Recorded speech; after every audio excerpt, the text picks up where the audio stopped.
नमस्कार दोस्तों, मेरा नाम है अतुल श्रीवास्तव और स्वागत है आपका नेक्सस जीएस में। 10 जुलाई 2021 नेक्सस जीएस स्पेशल के बारे में हम लोग डिस्कस कर लेते हैं। तो नेक्सस जीएस स्पेशल में लास्ट वीक से कुछ चीज़ें अपडेट हुई हैं, जैसे कि एनसीईआरटी से रिलेटेड टॉपिक भी आपका इसमें ऐड ऑन किए गए हैं।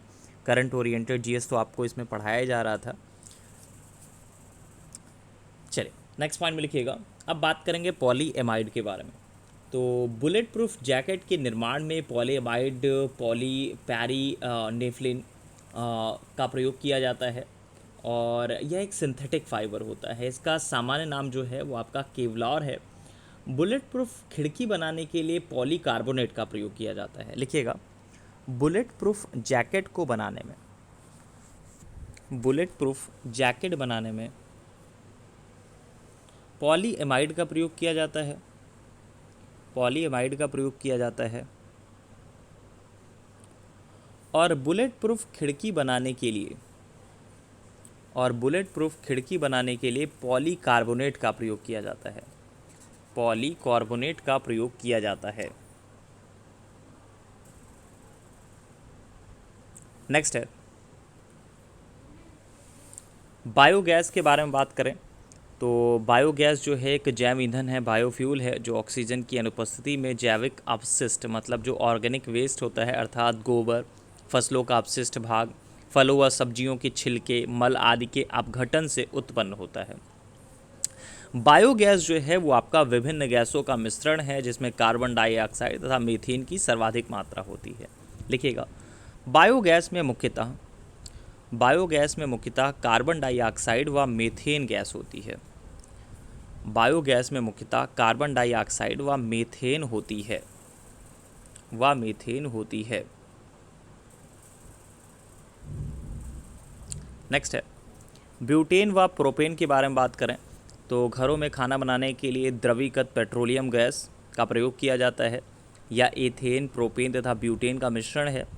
लिखिएगा, घरों में खाना बनाने के लिए द्रवीकृत पेट्रोलियम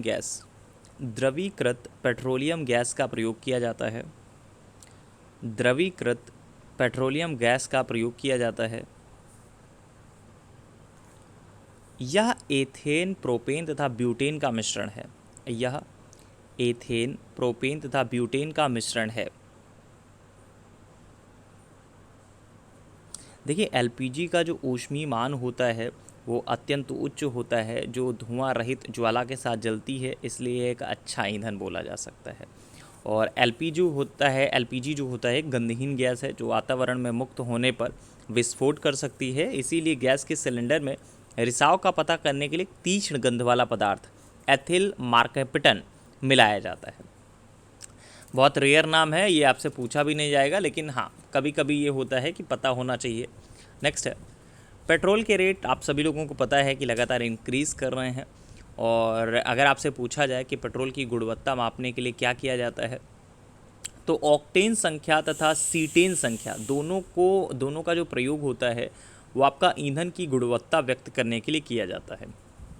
सामान्य जो किताबें हैं वहाँ पे आपको मिल जाएगा ऑक्टेन संख्या, लेकिन ये जो सीटेन संख्या है बहुत रेयर किताबों में आपको मिलेगा। हाँ, एनसीईआरटी में ज़रूर आपको मिल जाएगा। तो लिखिएगा, ऑक्टेन संख्या तथा सीटेन संख्या दोनों का प्रयोग ऑक्टेन संख्या तथा सीटेन संख्या दोनों का प्रयोग ईंधन की गुणवत्ता व्यक्त करने के लिए किया जाता है। ईंधन की गुणवत्ता व्यक्त करने के लिए किया जाता है। नेक्स्ट है, विलियम हार्वे के बारे में बात करें तो मानव शरीर में रक्त परिसंचरण तंत्र की खोज जो है विलियम हार्वे ने की थी। लिखिएगा, मानव शरीर में रक्त परिसंचरण तंत्र की खोज विलियम हार्वे ने की थी।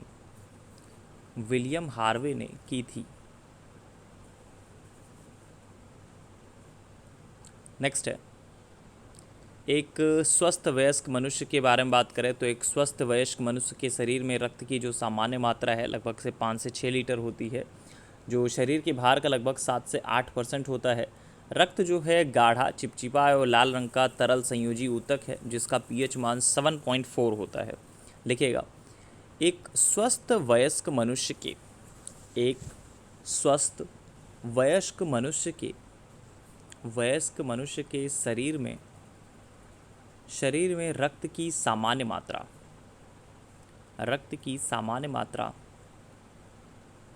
लगभग 5 से 6 लीटर होती है, लगभग 5 to 6 लीटर होती है, लगभग 5 to 6 लीटर होती है।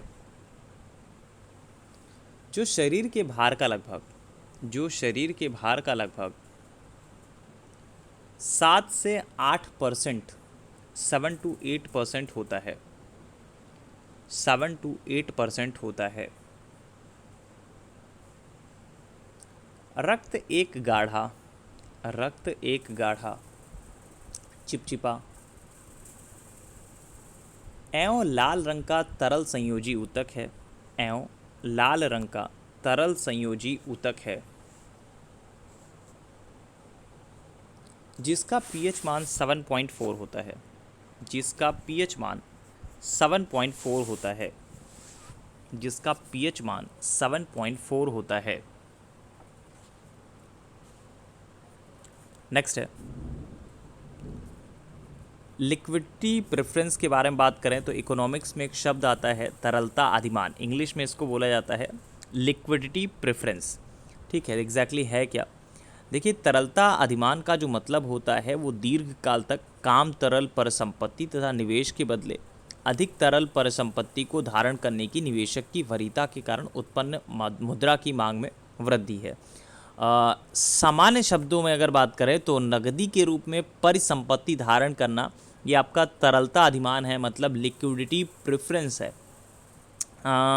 आप इस तरह से लिख लीजिएगा, तरलता अधिमान का मतलब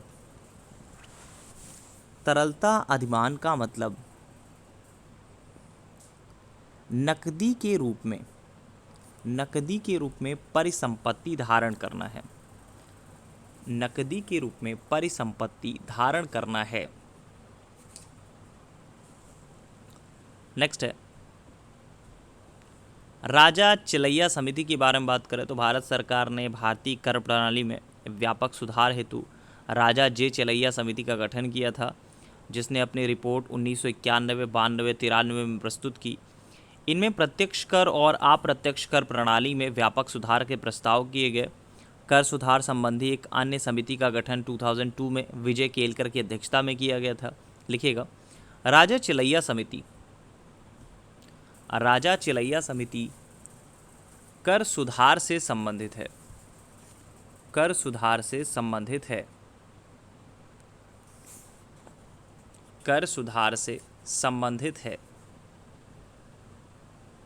नेक्स्ट है, आर्टिकल 280 के बारे में बात कर लेते हैं अब। तो वित्त आयोग होता है भारतीय संविधान के आर्टिकल 280 के अंतर्गत स्थापित एक संवैधानिक निकाय है, कॉन्स्टिट्यूशनल बॉडी है। वित्त आयोग ही यह निर्धारित करता है कि केंद्र और राज्यों के बीच करों का विभाजन किस प्रकार हो, और इसका गठन प्रत्येक 5 वर्ष के लिए राष्ट्रपति द्वारा किया जाता है। चुनाव आयोग लोकसभा व विधानसभा आदि के चुनावों से संबंधित निकाय है। लिखिएगा, वित्त आयोग भारतीय संविधान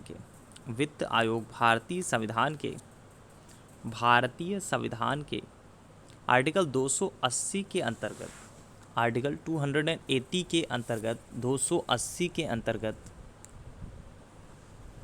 स्थापित एक संवैधानिक निकाय है, स्थापित एक संवैधानिक निकाय है। वित्त आयोग ही यह निर्धारित करता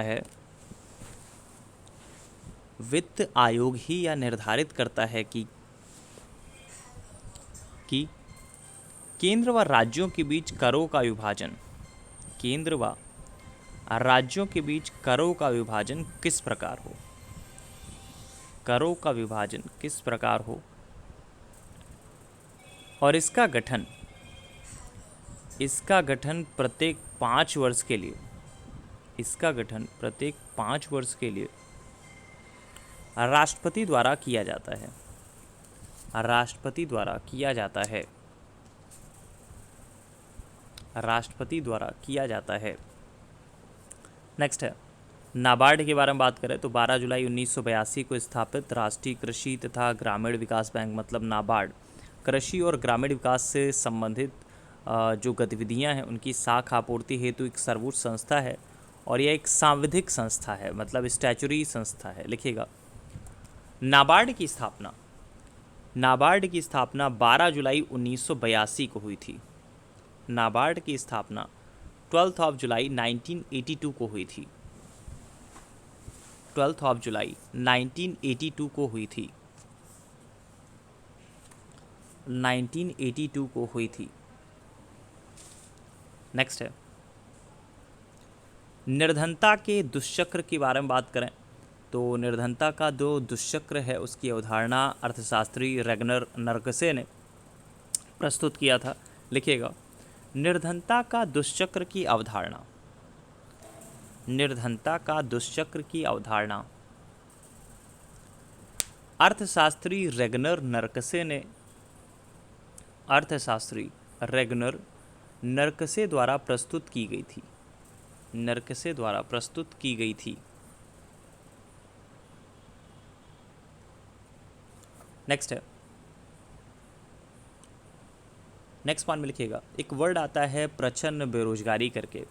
तो छिपी अथवा प्रच्छन्न बेरोजगारी का मतलब होता है किसी कार्य में आवश्यकता से अधिक व्यक्तियों का संलग्न होना, अर्थात अगर कहा जाए यदि उस कार्य में कुछ व्यक्तियों को हटा दिया जाए तो कुल उत्पादकता पर कोई प्रतिकूल प्रभाव नहीं पड़ने वाला, और इस स्थिति में लोग जो हैं रोजगार में लगे हुए दिखाई तो देते हैं लेकिन वास्तव में बेरोजगार होते हैं क्योंकि उनकी सीमांत जो उत्पादकता होती है वो शून्य होती है।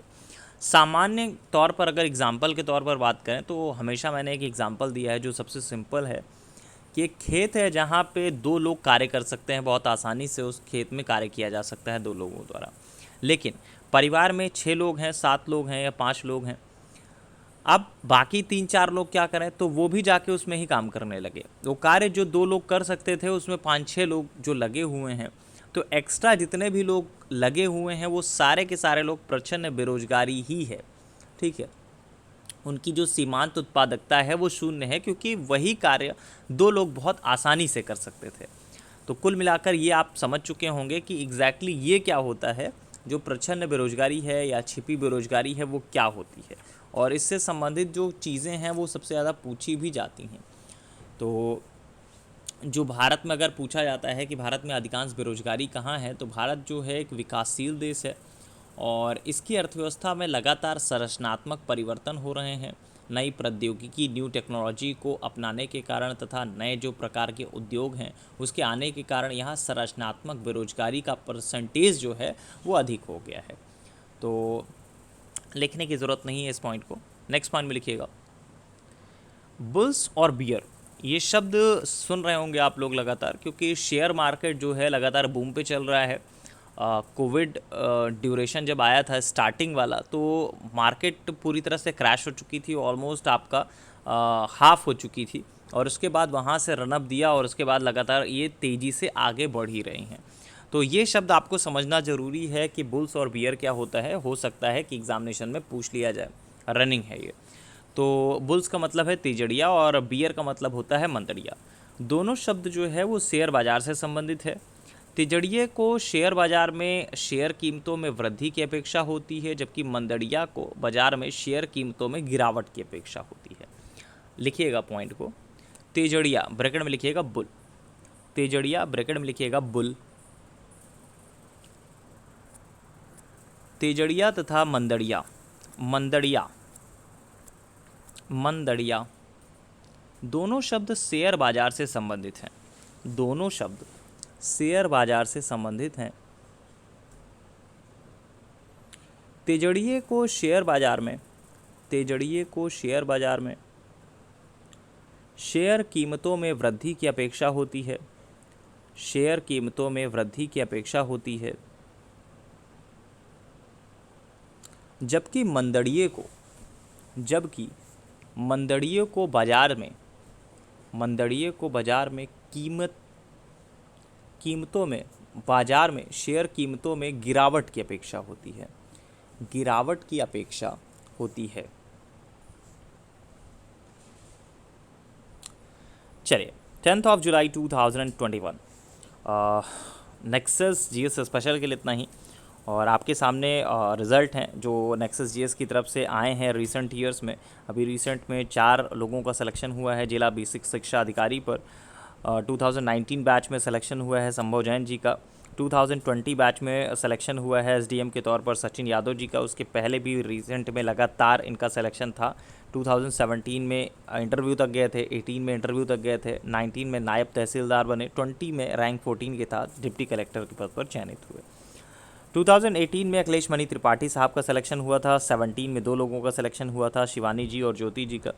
और उसके बाद से लगातार सिलेक्शन होते चले जा रहे हैं। 2015 से नेक्सस जीएस जो है लगातार चल रही है और हर वर्ष जितने भी आयोग की तरफ से रिज़ल्ट आते हैं उनमें से कोई ना कोई रिज़ल्ट जरूर नेक्सस जीएस की तरफ से रहता है। तो निश्चिंत होकर आप हमारे यहाँ से समीक्षा अधिकारी और यूपी पीसीएस प्रीलिम्स के लिए तैयारी कर सकते हैं। पेड बैचेस की जो जानकारी है वो हमारे इन नंबर पे आपको मिल जाएगी। टेलीग्राम ग्रुप पर आप जाएंगे तो वहाँ पे सारी की सारी इन्फॉर्मेशन मिल जाएगी। कौन सा नया बैच रिलीज़ किया जा रहा है, कौन से नया बैच चल रहा है, सारी की सारी इन्फॉर्मेशन जो है हमारे टेलीग्राम ग्रुप पर आपको मिल जाएगी।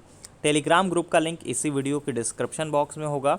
और अगर आप ये फेसबुक पे वीडियो देख रहे हैं तो सिंपल है, आपको करना सिर्फ इतना होगा कि गूगल पर लिखिए नेक्सस जीएस टेलीग्राम, वहाँ से आपको यहाँ पे जुड़ने का पूरा फॉर्मेट आपको मिल जाएगा।